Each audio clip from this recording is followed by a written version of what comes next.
사무엘상 26장은 다시 한번 여호와의 기름 부음 받은 자를 치는 것을 하나님이 금하신다라는 교훈을 반복하고 있습니다. 10사람이 다시 한번 다윗의 행적을 사울 왕에게 알려줍니다. 그러자 어김없이 이번에도 사울은 3,000명의 군대를 이끌고 군사령관인 아브넬을 앞세워 같이 다윗을 잡으려고 옵니다. 그곳이 바로 이 하길라 산이라는 곳으로 왔습니다. 하길라라는 건 유다 지파가 있는 그 유다 지파의 남쪽, 그러니까 이스라엘의 남쪽이라고 생각하면 될 것 같습니다. 이 하길라라는 뜻은 건조하다, 그리고 건조한 언덕이라는 그런 의미를 가지고 있습니다. 그러니까 이 이스라엘의 남쪽은 그 네겝이라고 해서 아주 황량한 사막과 같은 그런 지형이 펼쳐져 있는 그런 곳입니다. 그런데도 산을 이루고 있는데 우리나라 산같이 이렇게 숲이 우거진 산이 아니고 그냥 산입니다. 먼지 펄펄 날리는 그런 모습을 갖고 있고, 또 곳곳에 골짜기나 또 동굴 이런 것들이 있기 때문에 사람들이 거기에 숨기 쉽고, 또 거기에는 사람들이 많이 기거하지 않기 때문에 또 은둔하기 좋은 그런 곳이라 할 수 있겠습니다. 거기에 다윗이 자신과 자신의 군대들을 은둔하고 있을 때 사울 왕이 찾아오게 됐고, 모든 군대들은 항상 첩보, 그러니까 우리 쉽게 이해한다면 간첩들을 늘 보내서 정보를 파악을 합니다.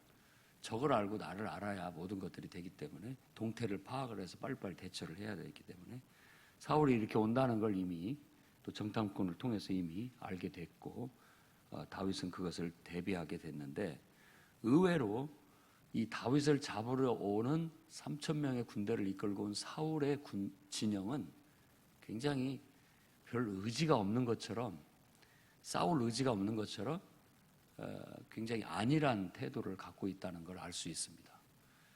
그래서 전쟁에 왔지만 다윗을 위협적으로 느껴지지 않아서 그런지는 모르지만 오히려 더 강력한 군대를 가지고 있기 때문에 방심했는지는 모르지만 적을 찾아 치려고 와서 군대 진영을 준비를 하고 거기서 다 편안하게 잠을 자고 있었다고 그렇게 성경이 말하는 것 같습니다. 그때 다윗 숫자가 적은 것과 많은 군대의 차이점은, 물론 숫자가 많으면 전면전에서 많은 쪽이 훨씬 유리합니다만은 이렇게 숨어서 게릴라전을 한다든지 하면은 숫자가 작은 것을 무시할 수 없습니다. 다윗이 적은 숫자였기 때문에 또 지형지물을 이용하거나 이런 모든 것들을 통해서 게릴라전을 하려고 생각을 했던 것 같아요. 그래서 다윗이 누가 나와 함께 사울의 진영에 가겠느냐라고 물었을 때 아비새라는 사람이 함께 가겠다 하고 나옵니다.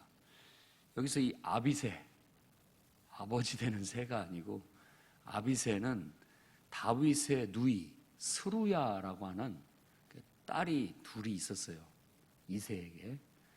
근데 그 스루야라고 하는 누이의 아들이 셋이 있었는데 다 용감한 용사들이에요.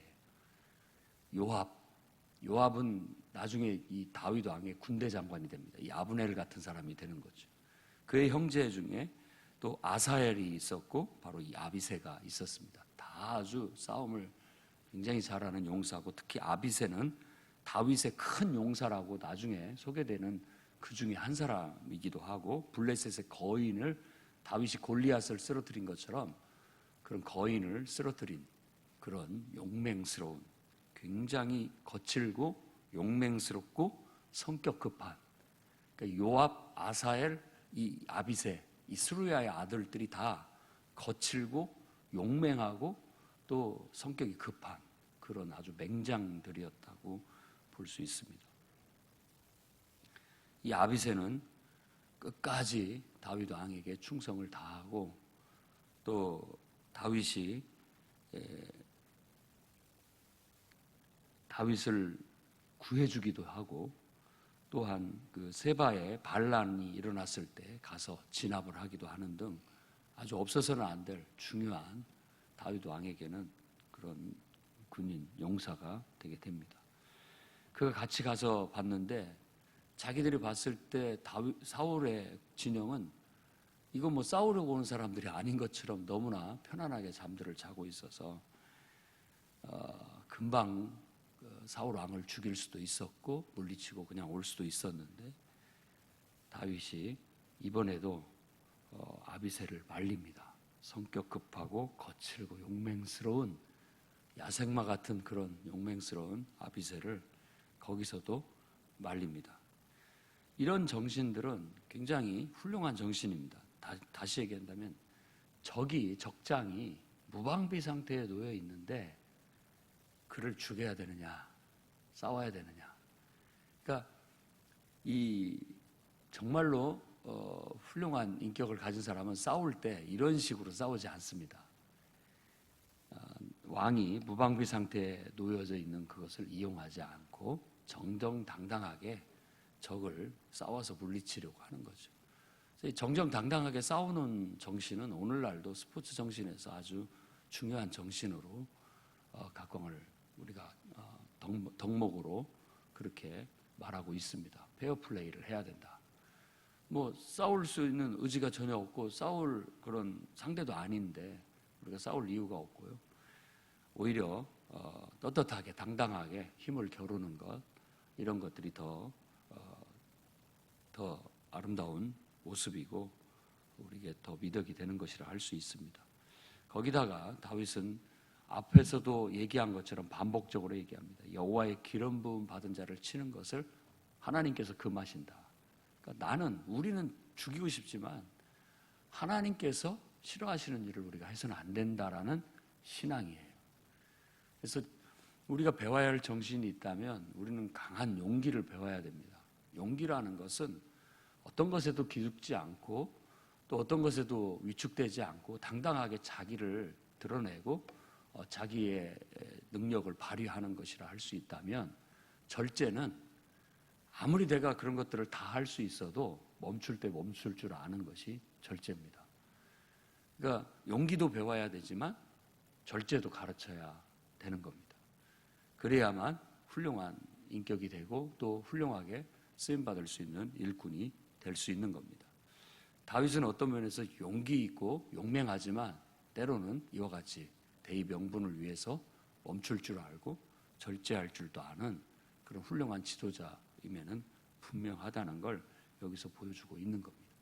그러니까 보통 우리들이 생각하는 야 미쳤냐 왜 거기에서 그렇게 네 손해볼 짓을 하냐 나중에 또 그런 기회가 오겠느냐 별의별 소리를 다 할 수 있겠지만 다윗이 하는 말을 곰곰이 들어보시기 바랍니다. 죽이지 마라. 누구든지 손을 들어 여호와의 기름 부음을 받은 자를 치면 죄가 없겠느냐. 이건 하나님 앞에 죄가 된다. 그렇게 얘기를 하고 내가 손을 들어 여호와의 기름 부음을 받은 자를 치는 것을 여호와께서 금하신다라고 분명하게 그렇게 얘기하고 결국은 그가 하나님께서 그를 치시거나 혹은 전쟁에서 그가 자연스럽게 죽게 될 것이다 라고 그렇게 말합니다. 그 말이 우연히 하는 말이겠지만은 그 말이 곧 예언이 됩니다. 그래서 그 뒤에 이제 사울은 전장에서 장렬하게 전사하게 됨으로써 결국 다윗이 왕을 죽이고 왕이 된 것이 아닌 왕이 죽고 없는 그런 무방비 이제 나라에서 자연스럽게 그가 왕이 되는 그런 길로 가게 되는 겁니다. 그래서 우리 인생에 오점을 남기지 말아야 됩니다. 그때 아비가일 이야기 속에서도 그의 설득력이 그가 하나 죽이는 거 뭐 일도 아니시겠지만 그 죽이면 뭐 하겠습니까? 당신의 이력에 오점만 남은 거 아니겠습니까? 사울왕을 죽이고 쉽게 그가 왕자를 차지할 수 있을 수도 있겠지만 그렇게 된다면 결국은 그의 오점이 돼서 두고두고 자기가 통치하는데 그것이 자기를 위협하거나 괴롭히는 문제가 되는 겁니다. 실제로 북왕국이 갈라져서 르호보암이 왕이 되지만 그의 왕국이 2대, 3대를 넘어가지를 못해요. 계속 또 반란이 일어나서 죽이고 또 다른 사람이 왕이 되고 그 다음에 또 그를 죽이고 또 다른 집안이 또 왕이 되고 이런 유혈 사태는 계속 반복되는 거예요. 명분이 없기 때문에 그래요. 명분이 없고 모든 사람들의 마음이 합치되지 않았기 때문에 인정하지 않기 때문에 그런 일들이 벌어지게 되는 겁니다. 그러니 지도자가 되면서 왕이 되는 것 그 자체가 중요한 것이 아니라 내가 왕이 되는 데 있어서 하나님도 인정하고 또 군중들도 다 인정해서 따를 수 있는 그렇게 돼서 왕이 되는 게 안정된 왕국을 지도력을 펼쳐나가는데 그만큼 중요하다는 것이 이 말씀 속에서 우리가 해석해 볼 수 있는 거고 읽어낼 수 있는 것이라 할 수 있겠습니다. 그래서 죽이지 않고 오히려 그 왕이 잠자고 있는 밖에 있는 창과 물병만 가지고 돌아가자라고 하는 겁니다. 그것만으로도 이미 싸움에서 이긴 거다 이거죠. 꼭 굳이 사람을 죽여서가 아니라 이미 이긴 건 이긴 거잖아요. 물병과 창만 가지고 가도 이미 이긴 거예요. 그런 이게 페어플레이 정신이라고 볼 수 있고 결국 멀리 떨어져서 이제 다음날 아침 산 꼭대기에서 다윗이 이번에는 사울 왕에게 뭐라고 하는 것이 아니라 군 사령관 아브넬에게 얘기를 합니다. 아브넬아, 너같이 용맹스러운 그런 장수가 이 이스라엘에 또 있겠느냐라고 치하를 하면서 그를 조롱합니다. 그러면서 그런데 어젯밤에 왕을 해하려고 이스라엘의 한 사람이 한 백성이 거기에 들어갔는데 너는 측근에서 그를 지켜야 할 사명이 있음에도 네가 제대로 지키지 못했다라고 책망을 하게 되는 겁니다. 군대 사령관으로서 왕을 수호해야 할, 보호해야 할 책임이 있음에도 불구하고 어떻게 그렇게 방배하지 않고 편안하게 잘 수 있느냐. 바로 이게 게임 끝을 얘기하는 것이죠. 그 사실을 알고 소년에게 그 창을 돌려보내면서 이제 다윗과 또 사울 왕의 대화가 오갑니다. 거의 앞에서 나왔던 이야기의 맥락에 똑같은 맥락으로 얘기가 됩니다. 다윗은 자기를 변호합니다. 내가 뭐 잘못을 했는데 늘 이렇게 저를 잡아 죽이려고 하십니까? 저는 충성된 왕의 신하일 뿐인데 왜 그렇습니까? 라고 그렇게 말하고 있고 결국 나를 만일 해하려는 것이 여호와시라면 내가 여호와께 제물로 나를 기꺼이 바치겠습니다. 그런 또 명언을 합니다. 하지만 그것이 사람이라면 여호와께서 그 사람을 저주하기를 바랍니다. 라고 그렇게 말합니다. 그리고 왕이 이 무죄한 자의 피를 흘리지 않으시기를 바란다라고 얘기하며 앞에서도 얘기한 것처럼 왕인데 그저 외출하게 한 마리 잡으려고 사냥을 가시겠습니까? 나는 그저 벼룩 같은 존재인데 미미한 존재인데 왜 나를 잡아 죽이려고 이렇게 하십니까? 왕으로서의 해야 할 일이 아니다 라고 그렇게 다시 한번 설득을 하며 자기 변호를 합니다. 이번에도 사울은 나의 아들아 라고 다윗을 지칭하면서 다윗에게 자기 잘못을 인정하고 다윗을 축복하고 돌아가게 되는 겁니다. 이미 싸우지는 않았지만 싸움에서 졌다는 것을 인정하게 되고 가게 되는 것이죠. 사울이 3번에 걸쳐서 바로 이 다윗을 내 아들아 라고 부릅니다. 내 아들아.